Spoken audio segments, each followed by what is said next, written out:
at last a temperature that's glass friendly, I can cut it.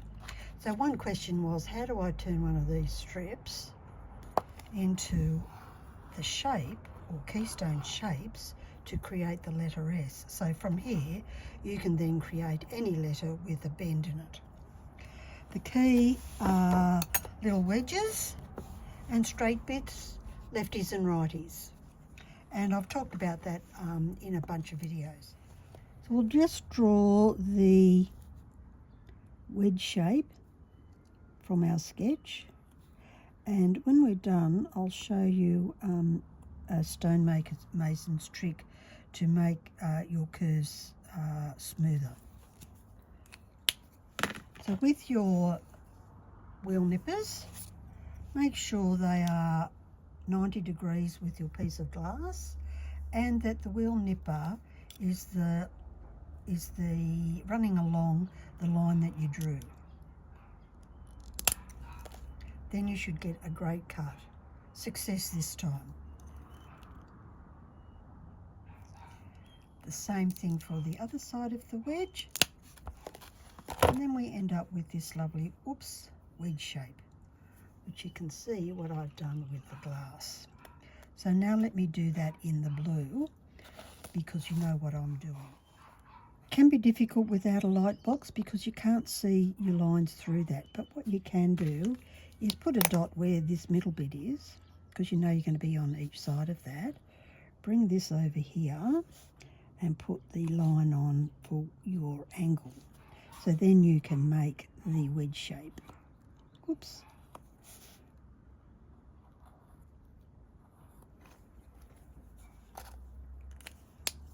Don't throw this end bit off. Leave a little bit of a straight line here, because you can use that then for the end of your essay. The same cutting technique as we did on the clear glass. And of course, stained glass may wish to do its own thing, because you don't know how it's been made or what it's up to. So here it's done its own thing, with wheel nippers, that is.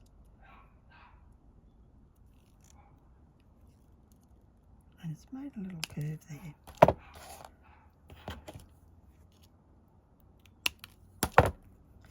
Okay, so tight curves have a tight little spot here, and it really fans out quite a significant way.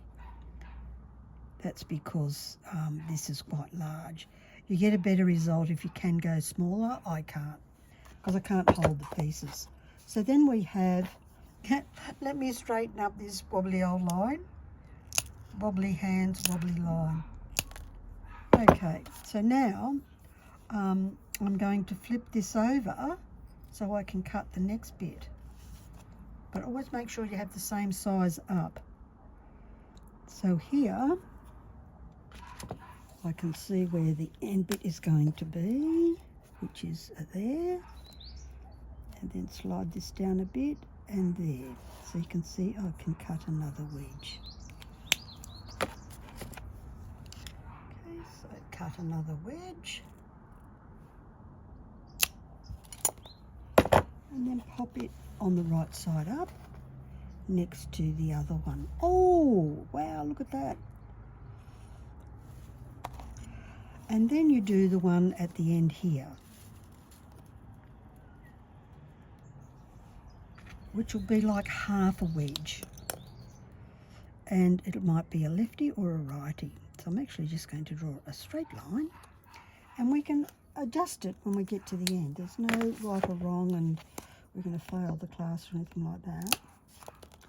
So then we have the end bit, and I'll make the other bits to show you. See you in a second.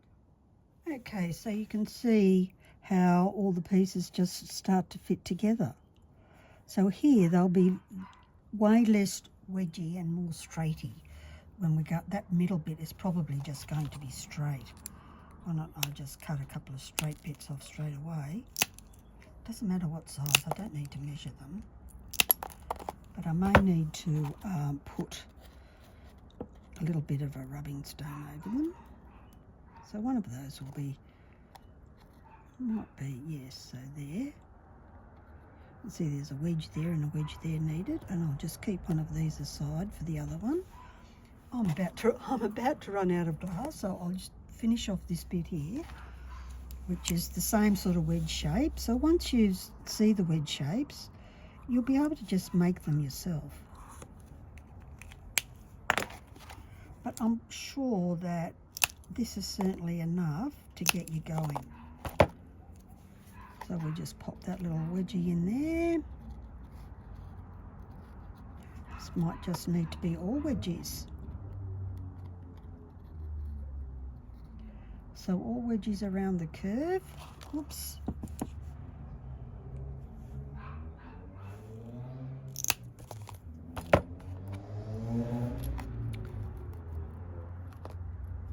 And there'll be a few straighties through here.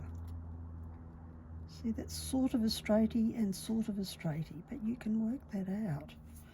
Now, see, it's sort of a straightie. If I just chop that off a bit. And of course I don't have any glass to finish it. Okay. That's pretty good. Let's see if we can get in closer.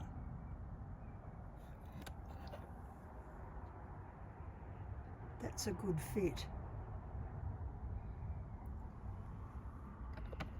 Now for the stonemason's tip, which I get from my son. This is like the best tip. And when he walks past me, he says, "Points, Mum, spaces." So just imagine he's there with you, driving you crazy. Okay, Damien, I'm watching my points and I'm watching my spaces. So with these points here, he says you can't have a curve if you've got those sharp points. So the solution then is to get your... I'm too close. Let's zoom out a bit. There we go. You get your lovely little diamond sanding hand pad or hand, yeah, and just give it a couple of rubs to take the point off. And you wouldn't believe the difference that makes to your curve. That's all that's needed. And of course I did a bit of a dodgy job on that straight bit, so I would need to sand that as well. Diamond sanding hand pad or hand, yeah, and just give it a couple of rubs to take the point off. And you wouldn't believe the difference that makes to your curve. That's all that's needed. And of course I did a bit of a dodgy job on that straight bit, so I would need to sand that as well. So we do that, yeah.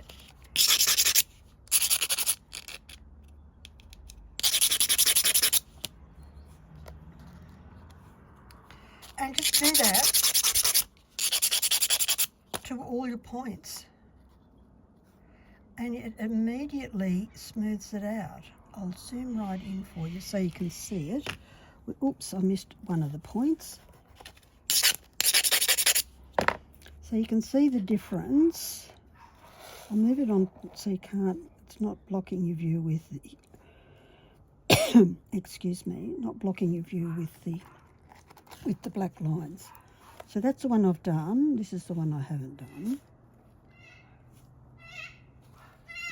Okay, can't see the gaps.